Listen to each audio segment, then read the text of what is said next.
L'armée la plus effroyable de l'Allemagne nazie. Avec la croix gammée, les runes SS symbolisaient le mal partout dans le monde. Un groupe redouté, créé pour oppresser un État. C'est la première fois qu'une organisation aussi gigantesque s'immisce dans tous les aspects de la vie. Combattre l'empire d'Hitler. C'est la planque des méchants, version XXL. Et dominer le Troisième Reich. L'ampleur du projet, l'envergure géographique et le nombre de personnes visées par ces crimes, c'est du jamais vu. Voici l'histoire de la mégastructure humaine la plus violente du régime nazi. La SS. Les plus grandes constructions de la Deuxième Guerre mondiale, qui devaient assurer la suprématie d'Hitler, ne sont plus aujourd'hui que les vestiges de l'ambition militaire d'un fanatique. Découvrez-en les secrets dans Nazi Mégastructure.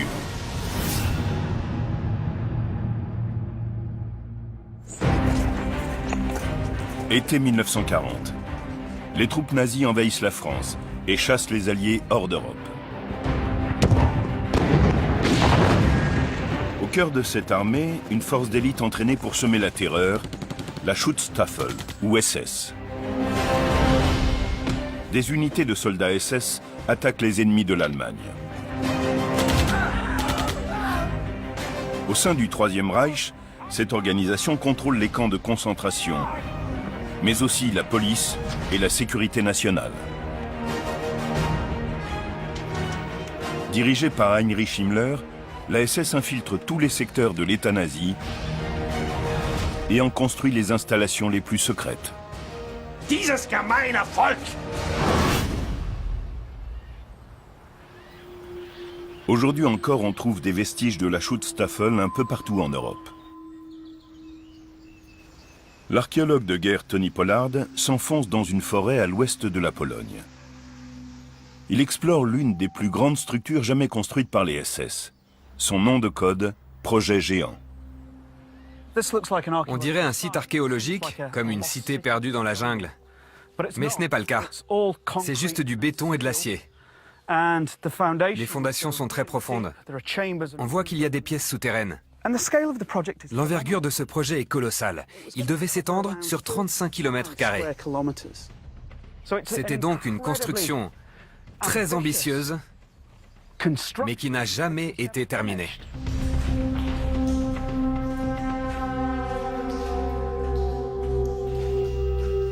La SS construit un camp de concentration juste à côté, destiné à fournir la main-d'œuvre pour ce projet.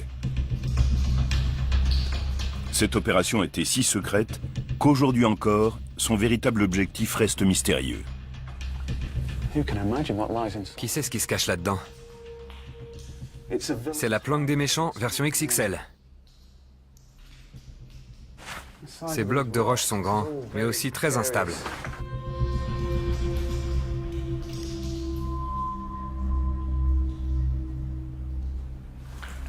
On sait qu'il y a ici 8,5 km de tunnel, et probablement autant qui reste à découvrir. Cette structure, comme tant d'autres, a été créée par la Schutzstaffel, une organisation d'élite qui a été l'une des composantes majeures du régime nazi. La SS est née une vingtaine d'années plus tôt, au début de l'ascension d'Adolf Hitler. 1925. Après avoir perdu la Première Guerre mondiale, l'Allemagne est au bord du gouffre. Le peuple est en colère. Adolf Hitler, alors âgé de 36 ans, dirige un mouvement politique ultranationaliste, le Parti nazi. L'Allemagne connaît un chômage record, une crise économique, une hyperinflation. C'est un terreau fertile pour la violence, la brutalité et toutes sortes d'actes répressibles. Et les nazis offrent un exutoire à cette colère. En gagnant de plus en plus de partisans, Hitler devient une cible pour ses adversaires politiques. Il crée alors une garde rapprochée qu'il baptise Brigade de protection. En allemand, Schutzstaffel, ou plus simplement SS. Quand Hitler fait un discours, la SS doit assurer sa sécurité afin qu'il puisse dire ce qu'il a à dire. Heinrich Himmler, un subalterne désabusé de 25 ans, est inspiré par Hitler. Himmler accuse les Juifs d'être responsables de la défaite allemande lors de la Première Guerre mondiale. Il rêve d'éradiquer les groupes ethniques non germaniques. Il rejoint alors les escadrons de la SS et gravit rapidement les échelons. Il se dit, tiens, voilà un groupe pour moi, je vais pouvoir me mettre en uniforme, jouer aux soldats et faire quelque chose pour améliorer le sort de mon pays. En 1929, il est le chef de la SS et le bras droit d'Hitler.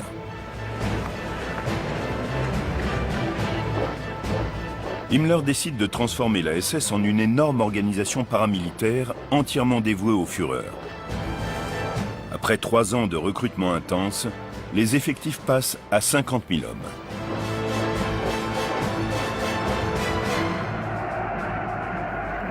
En 1933, Hitler et les nazis prennent le contrôle de l'Allemagne.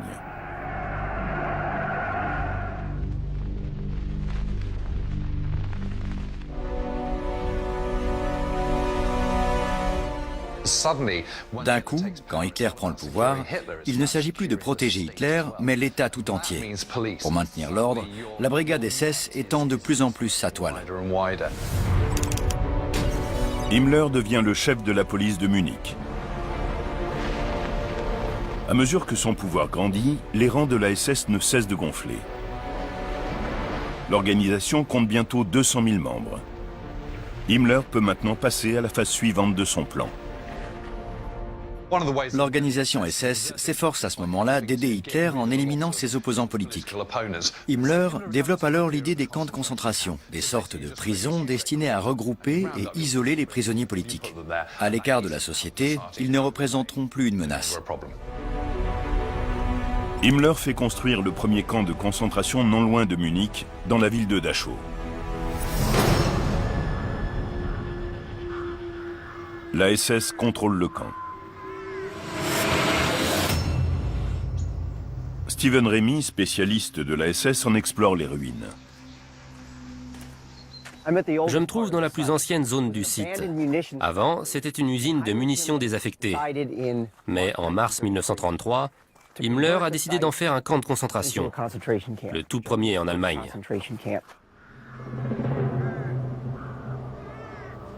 Dans un premier temps, ces bâtiments accueillent près de 200 personnes, toutes des prisonniers politiques.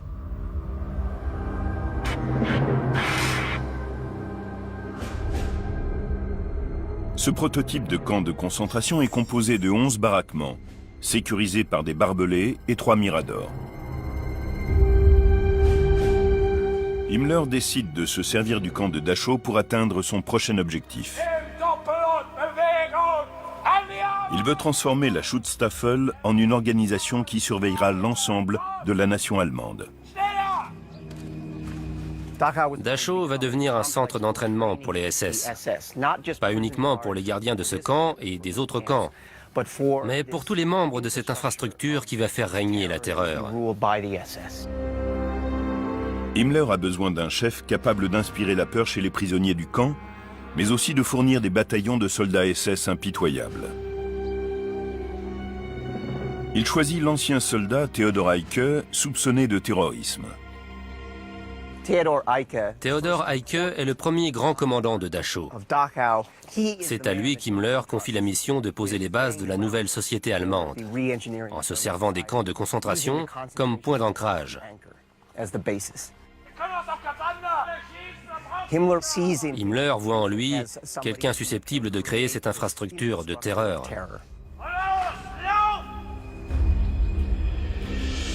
Eicke commence par les gardes de la Totenkopfverbände, autrement dit, l'unité tête de mort. Leur insigne, une tête de mort blanche sur fond noir. Eicke incite les gardes à être violents. La tolérance est un signe de faiblesse. Je veux des hommes durs, qui sont prêts à tout. Ici, il n'y a pas de place pour les faibles. Sous l'emprise d'Eike, la SS passe d'un groupe d'individus à une machine terrifiante, jouissant du pouvoir de vie ou de mort sur les prisonniers politiques de Dachau. En 1934, le camp compte plus de 2000, et Himmler décèle en eux un grand potentiel. Il se rend compte que ce sont des hommes valides, souvent jeunes, et qui peuvent être exploités pour plein de choses, notamment des travaux forcés. Himmler projette de construire d'autres camps. Les prisonniers constitueront une main-d'œuvre gratuite. Ils seront contraints de bâtir l'empire nazi.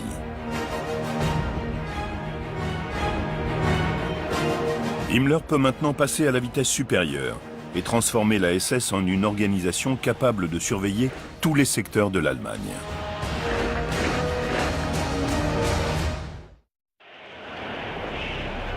Himmler rêve d'une Allemagne radicalement pure.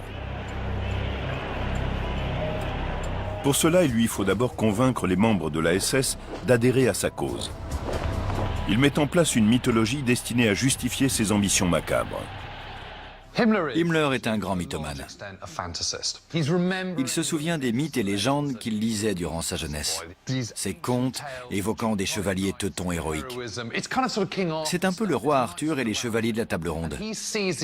Il voit la SS comme une sorte d'ordre chevaleresque, rempli de vrais Allemands, grands, musclés, blonds aux yeux bleus. Bref, si on y réfléchit bien, tout ce que les grands chefs nazis ne sont pas. Himmler décide que les SS doivent être recrutés selon un certain nombre de critères.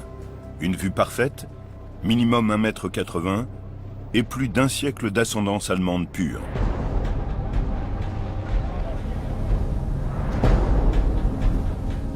En 1934, il met la main sur Wewelsburg, un château du XVIIe siècle qui deviendra la cathédrale de ses chevaliers SS.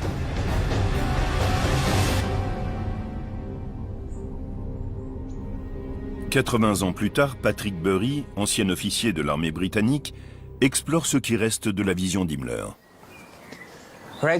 Nous sommes au pied d'une tour de guet de Wewelsburg. On distingue encore ici les contours de l'un des insignes les plus tristement célèbres de l'histoire. Avec la croix gammée, les runes SS symbolisaient le mal partout dans le monde. Dans cette tour, il devait y avoir un garde SS standard. Et l'un des détails intéressants, c'est ça. Ce trou était en fait une meurtrière. Il permettait à un soldat posté à l'intérieur de poser son fusil sur son épaule et d'ouvrir le feu en cas de besoin. Ce qui suppose que ce soldat était forcément plus grand que moi. Paradoxalement, un soldat SS, certainement grand et blond, saluait Himmler quand il rentrait dans son château. Alors qu'Himmler lui-même portait des lunettes et ne faisait pas la taille requise pour rentrer dans la SS. Himmler compte faire de Wewelsburg le centre spirituel du pouvoir nazi. Il entame alors d'importants travaux de rénovation. Le château de Wewelsburg se trouve près du site de la bataille de Teutobourg. Cette bataille a vu les tribus germaniques unifiées vaincre les Romains en l'an 9, ce qui a marqué le début de l'âge d'or de l'histoire germanique. Mais cet endroit est également un ancien cimetière et un lieu de culte. Himmler a donc créé un mysticisme germanique autour de toutes sortes de traditions et d'événements historiques.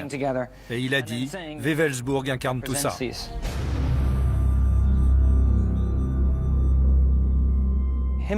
Himmler voulait que ce château paraisse aussi grand que possible. Cette douve dans laquelle je me tiens en ce moment a donc été élargie. Ce pont ici est récent. Il l'a agrandi et élargi, toujours dans le but d'accentuer l'effet de grandeur du château. Et on voit là-haut une gargouille avec la date 1934, l'année de restauration de ce pont. Au centre du complexe se trouve la salle des leaders suprêmes de la SS. Une pièce circulaire dont les 12 colonnes représentent Himmler et ses généraux SS. Une réplique moderne des chevaliers de la table ronde. Au centre figure un dessin inspiré du symbole tribal germanique qui désignait le soleil. Chacun des 12 rayons pointe vers une colonne. Et autour de ce symbole, une table ronde géante était posée pour accueillir Himmler et ses chevaliers. Au sous-sol, sous la salle des leaders suprêmes, se trouve une mystérieuse crypte. Au milieu de la pièce, il y a un cercle maçonné. Et dans ce cercle, on voit une sorte de cuvette dans laquelle arrive une conduite de gaz. On pense qu'Himmler prévoyait de faire brûler ici une flamme éternelle pour honorer les défunts SS. Au plafond, on voit la croix nazie. Et on a aussi ces fenêtres qui amènent la lumière au centre du cercle et illuminent l'endroit. Himmler a donc essayé de créer ici une idéologie, une tradition, un rituel pour son organisation. Cette philosophie était basée sur le passé des Allemands, mais elle était surtout fondamentalement tournée vers leur destinée future. Sous l'égide d'Himmler, le château devient le cœur spirituel du culte SS.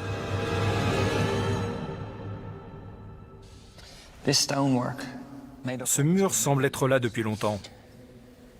Mais en réalité, ce ne sont que des parements sur du béton. Et ça illustre un peu la vision d'Himmler, ses mythes et ses traditions. Tout est inventé, faux. C'est juste une façade.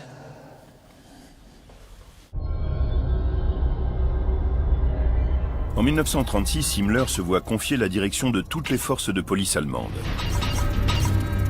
L'organisation SS est maintenant composée de deux branches principales. L'Allgemeine SS, qui contrôle la police et les services de sécurité interne, et la Totenkopfverbände, qui gère les camps de concentration. Himmler change les lois pour donner à la SS le pouvoir d'arrêter n'importe qui, n'importe quand. Il instaure un climat de peur, où le moindre signe d'opposition aux nazis est synonyme d'emprisonnement. D'importantes vagues d'arrestations sont menées, ce qui pose un nouveau problème.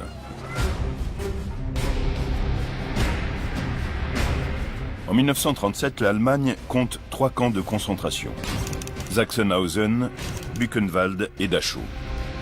Mais il n'y a pas assez de place pour les nouveaux prisonniers.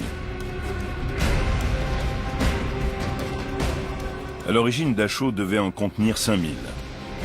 Himmler veut multiplier par 10 sa capacité d'accueil. Les prisonniers eux-mêmes vont être forcés d'agrandir leur camp. Des signes montrant leur calvaire sont encore visibles sur place. Nous voilà dans le bâtiment administratif du camp. Quand les prisonniers arrivaient à Dachau, ils passaient par ce grand portail qui porte l'inscription « Arbeit macht frei », le travail vous libérera. C'est l'un des mensonges les plus pervers racontés aux prisonniers des camps SS. Ce portail, comme le reste du bâtiment, a été construit par des prisonniers.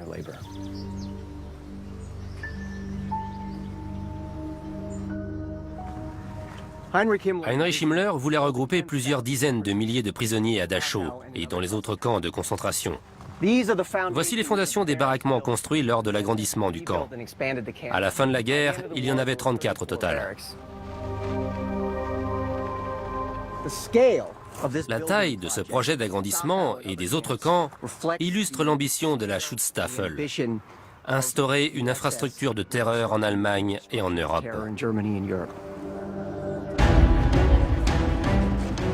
En 1938, la SS a écarté toute opposition politique au Führer en Allemagne. Ses rangs comptent plusieurs centaines de milliers d'hommes. Maintenant qu'il est maître sur ses terres, Adolf Hitler annexe l'Autriche et une partie de la Tchécoslovaquie. La SS se prépare pour son plus grand défi, dominer l'Europe.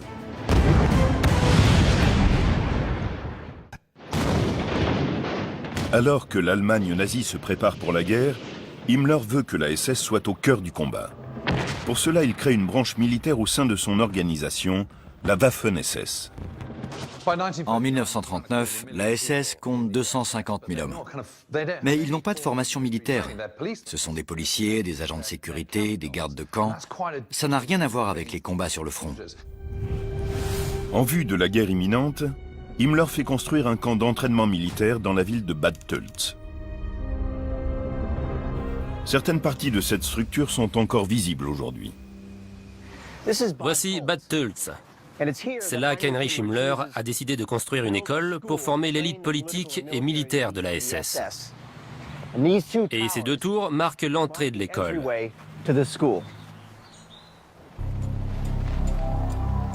Cette école est conçue pour entraîner les officiers d'élite qui dirigeront les futures armées de soldats SS. Quand Himmler crée cette école, il s'inspire d'établissements comme Sandhurst en Grande-Bretagne ou West Point aux États-Unis. Mais il va bien au-delà. En plus des 5 heures hebdomadaires consacrées à l'éducation politique, Bad Tölz se concentre sur l'entraînement militaire et l'athlétisme. Himmler était étrangement fasciné par l'aristocratie, la haute société britannique. Il croyait que cette élite dominait la Grande-Bretagne. Et il voulait que la SS remplisse le même rôle au sein de la Nouvelle-Allemagne. Certaines activités de loisirs auxquelles étaient formés les officiers de Bad Tölz reflétaient cette fascination pour l'élite britannique. Il y avait de l'équitation, bien sûr, mais aussi du cricket.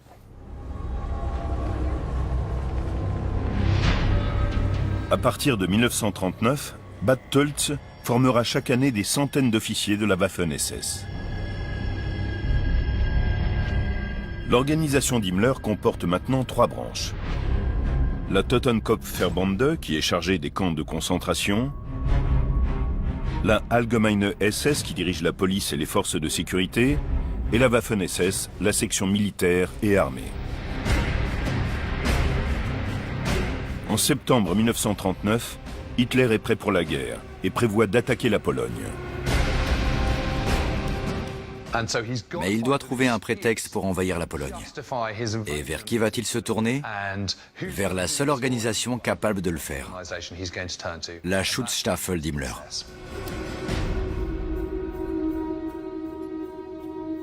Himmler prépare une opération SS secrète. Il décide de simuler l'attaque d'une station de radio allemande à Gleiwitz, près de la frontière polonaise. Himmler et la SS organisent une opération montée de toutes pièces. Des SS déguisés en soldats polonais attaquent la tour hertzienne de Gleiwitz. Du coup, les Allemands peuvent dire « Regardez, c'est les Polonais qui ont commencé et en voici la preuve ».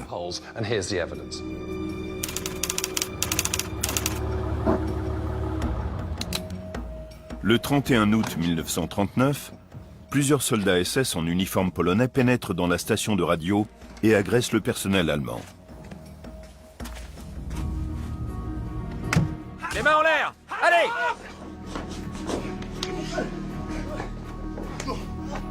À Berlin, Himmler est branché sur la fréquence de la radio. L'un des SS diffuse un message dans un polonais impeccable, afin de faire croire que la Pologne a agressé l'Allemagne. Votre attention, l'émetteur de Gleiwitz est maintenant contrôlé par la Pologne.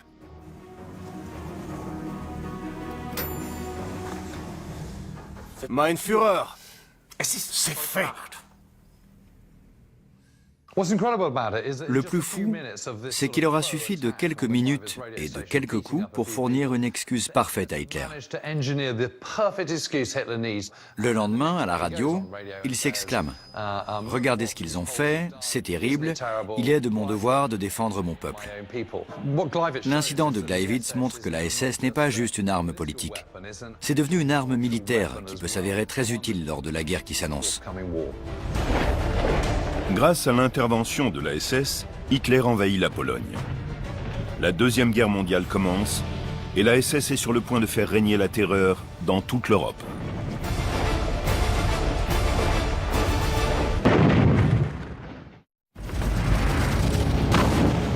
En septembre et octobre 1939, la Pologne tombe aux mains des nazis.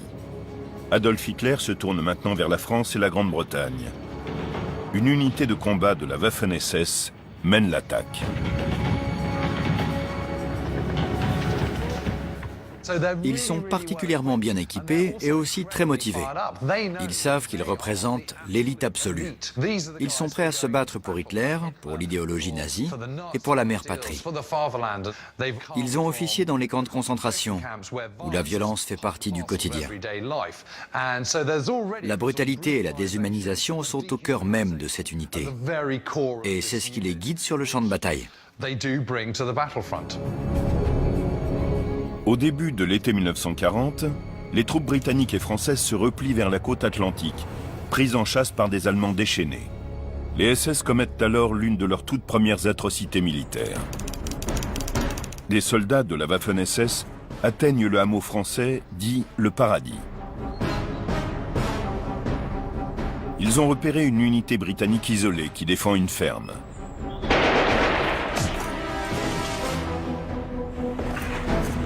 En tenue de camouflage, les SS lancent l'assaut.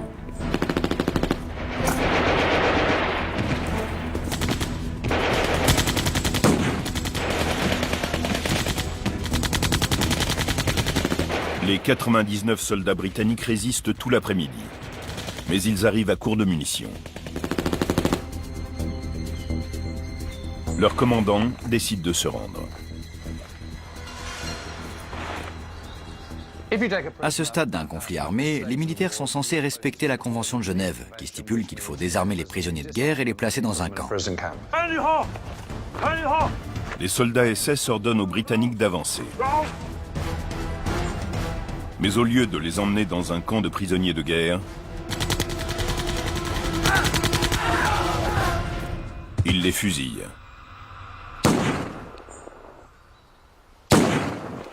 Deux survivants dévoileront plus tard ce crime au monde entier. Ce qui est étonnant, c'est qu'ils n'avaient aucune raison d'exécuter ces soldats.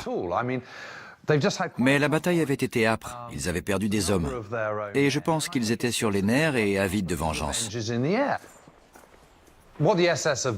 La SS a réussi à créer un état d'esprit dans lequel ce qui était totalement intolérable devient tolérable.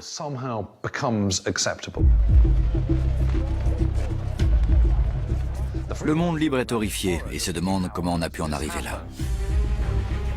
En 1941, Hitler vise l'Union soviétique.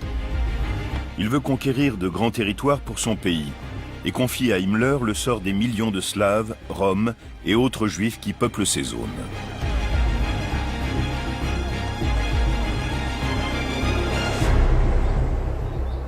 Alors que l'invasion de l'URSS est imminente, Himmler organise une grande réunion au château de Wewelsburg. Himmler rassemble ici les généraux SS et il leur parle du projet d'extermination de la race orientale. Un des invités relatera ultérieurement les mots effrayants d'Himmler. Messieurs, c'est une question existentielle. Et cette guerre raciale sera donc d'une sévérité impitoyable. Pendant l'opération, 20 à 30 millions de Slaves et de Juifs périront, que ce soit par les armes ou par la famine.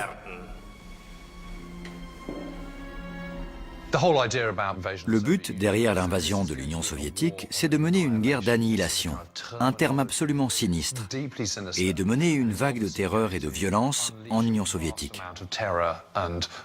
Pour cela, ils comptent rassembler les prisonniers, ces indésirables, et tout simplement les massacrer.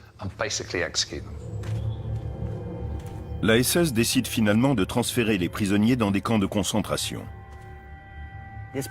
Les SS se retrouvent face à un énorme défi logistique. Déplacer une énorme quantité de personnes sur de longues distances et en pleine guerre. La solution, utiliser le réseau ferroviaire existant.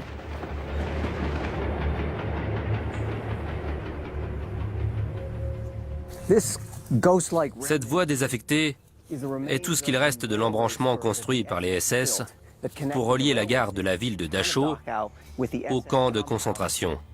À ce moment-là, le réseau ferroviaire était crucial pour les SS. C'était un moyen rapide et efficace de déplacer de grandes populations sur de longues distances. La machine SS déporte des millions de personnes par voie ferrée.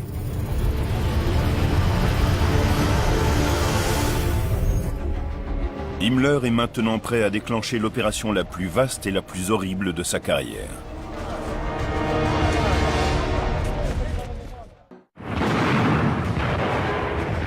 « 22 juin 1941. L'Allemagne envahit la Russie. Un an après, le projet d'Himmler visant à tuer des millions de personnes est en marche. Pour s'assurer que les détails de l'opération resteront secrets, la SS utilise des euphémismes.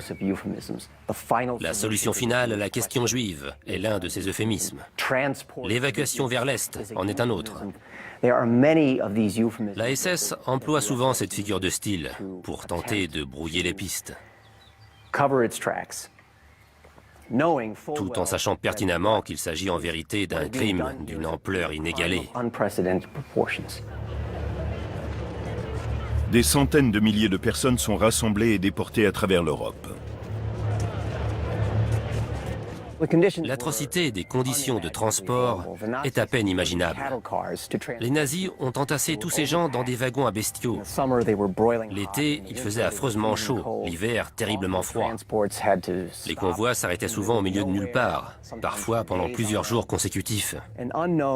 Un nombre indéterminé de personnes sont mortes pendant ces transferts.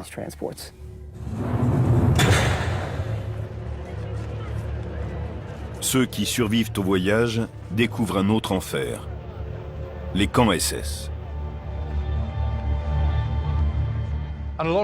De nombreux camps ne servent plus uniquement à concentrer des prisonniers pour les forcer à travailler. Ce sont des camps d'extermination, des camps de la mort, où les gens sont regroupés dans un seul but, les tuer. Contrairement à d'autres camps qui utilisent des chambres à gaz, celui de Dachau privilégie les pelotons d'exécution.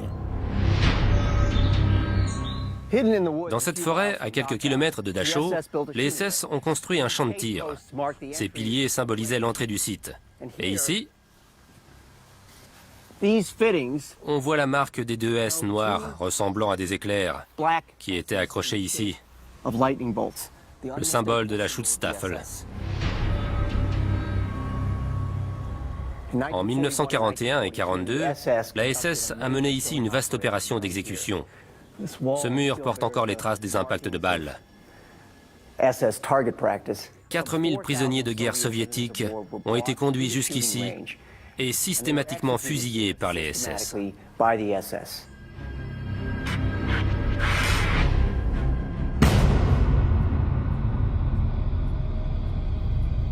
En août 1943, Himmler semble sur le point de réaliser son rêve de domination. Son mépris de la vie humaine transparaît dans les lettres qu'il envoie à sa femme. Dans les jours qui viennent, je serai à Lublin, Auschwitz et Lvov. Je te souhaite un bon voyage. Passe du bon temps avec notre chère petite fille. Je t'embrasse tendrement.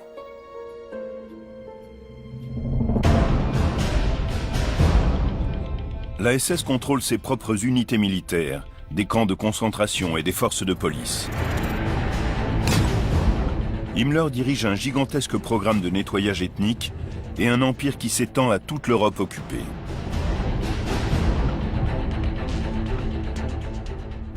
L'ampleur du projet, l'envergure géographique et le nombre de personnes visées par ces crimes, c'était du jamais vu.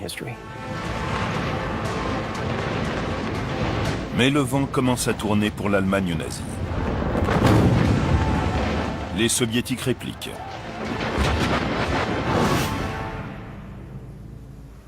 Pour défendre le Troisième Reich, Hitler ordonne la construction d'une série d'énormes bases souterraines construites par les esclaves de la SS. L'une des plus grandes et mystérieuses, baptisée Projet Géant, est toujours visible en Pologne. Tony Pollard en explore les ruines. Les nazis avaient un projet étrange, construire l'équivalent d'une ville souterraine dans les monts des hiboux. On ne sait pas vraiment ce qu'ils comptaient y faire, mais a priori, quand la guerre a commencé à mal tourner pour eux, ils voulaient une cachette sûre. Autour d'Ozovka, plusieurs indices permettent d'imaginer le but ultime du projet. À la surface, la SS a fait construire 60 km de routes et plusieurs dizaines de bâtiments.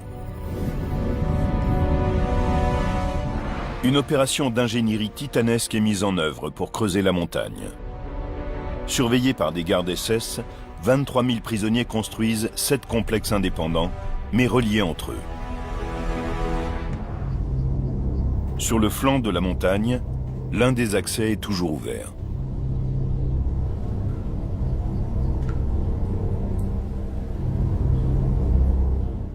Dès qu'on entre, la température dégringole. Il fait vraiment froid ici.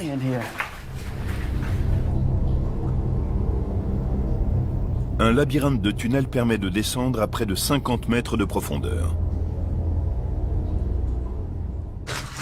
Cette roche a été taillée au burin. On voit encore les traces de coups. Et c'est ça qui est incroyable. Ce ne sont pas des engins qui ont fait ça, mais des milliers d'ouvriers qui ont passé un temps fou à creuser cette montagne. La base est conçue pour piéger des assaillants dans des espaces confinés et pour résister à un long siège. Waouh, qu'est-ce que c'est? Qu'est-ce que c'est que ça? C'est vraiment une surprise. Jusqu'à présent, on n'avait vu que de la roche. Mais dans cette annexe, il y a cet édifice bétonné. On dirait un blocos. Je dois allumer ma lampe torche parce qu'il fait très sombre ici. Oh, waouh.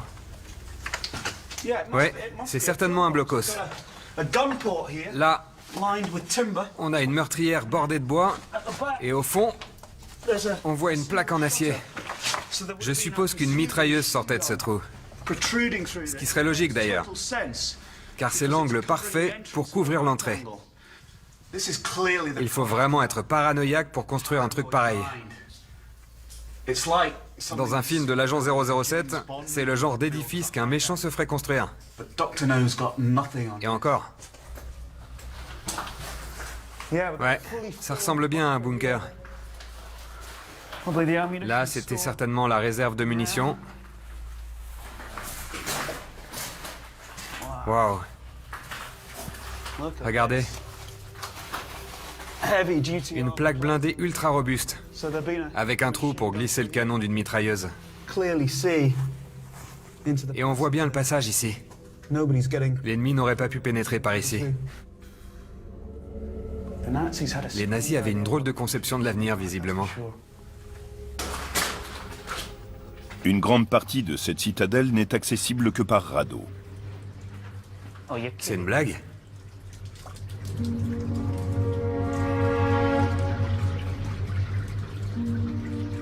Cette zone est entièrement inondée.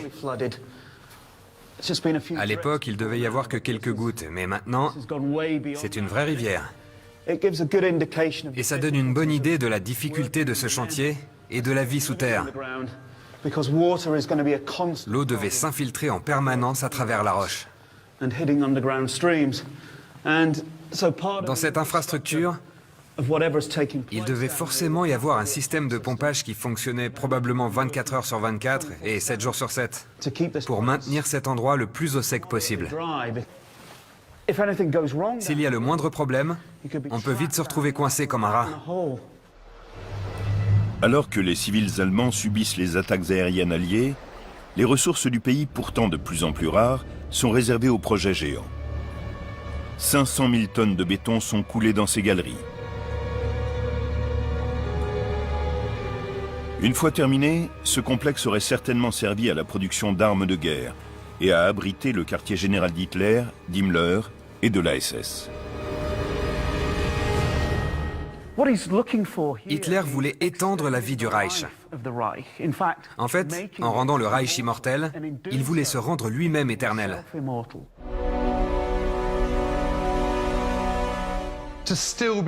Continuer la guerre alors que la plupart des grandes villes du pays sont détruites et s'acharner à créer des usines souterraines au cœur d'une montagne, c'est carrément dément. C'est un usage insensé des ressources, même si la plupart de ces ressources sont des esclaves. À l'été 1944, le projet nécessiterait encore 1 an de travaux. Mais les Russes progressent. Et en juin, les Alliés occidentaux débarquent sur les côtes françaises. Pour Himmler, les nazis et la SS, la fin est proche.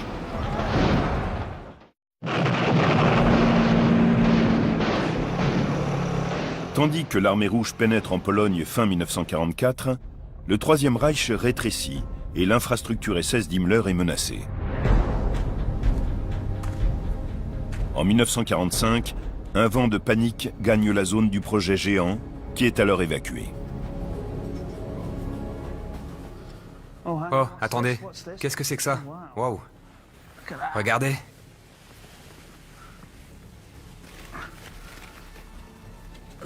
Regardez ça. C'est un casque allemand typique de la Seconde Guerre mondiale. Wow, il y a encore les attaches à l'intérieur. La sangle et la boucle pour la mentonnière. Les Allemands ont arrêté les travaux ici. Plutôt précipitamment, à la fin de la guerre. Et ils sont partis. En mars, la machine de guerre allemande s'effondre. L'opération SS d'Himmler, entamée il y a 15 ans, est au bord de la rupture. Alors qu'ils battent en retraite, les Allemands s'efforcent de cacher au maximum les crimes qu'ils ont perpétrés. Le reste du monde ne doit surtout pas découvrir l'atrocité du génocide qu'ils ont commis. Le 29 avril 1945, les troupes américaines libèrent Dachau. Rien qu'à Dachau, près de 32 000 personnes sont mortes.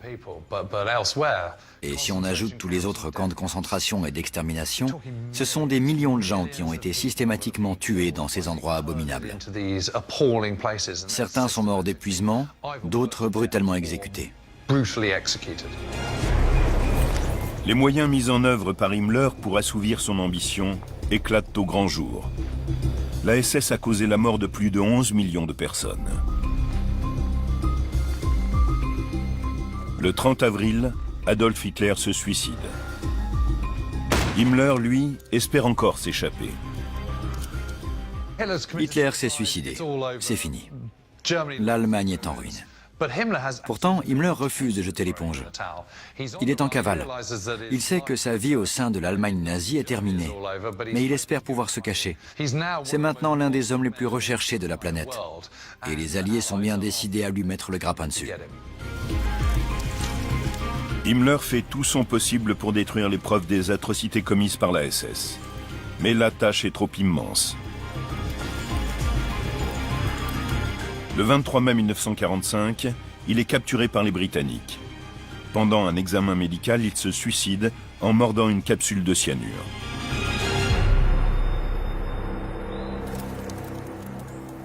La SS meurt avec lui. À la fin de la guerre, cette gigantesque structure, fondamentale pour le Troisième Reich et omniprésente dans la machine de guerre nazie, finit soudain par imploser.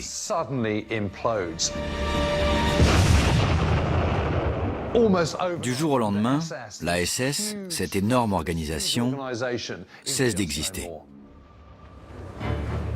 Des milliers de membres de la SS sont jugés à travers l'Europe.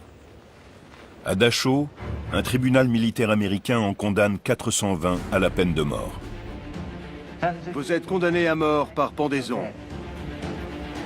La SS est déclarée organisation criminelle.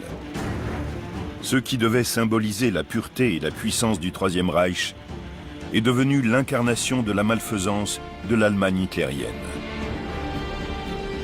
L'abominable héritage laissé par la SS d'Himmler sera éternellement associé à l'horreur du nazisme.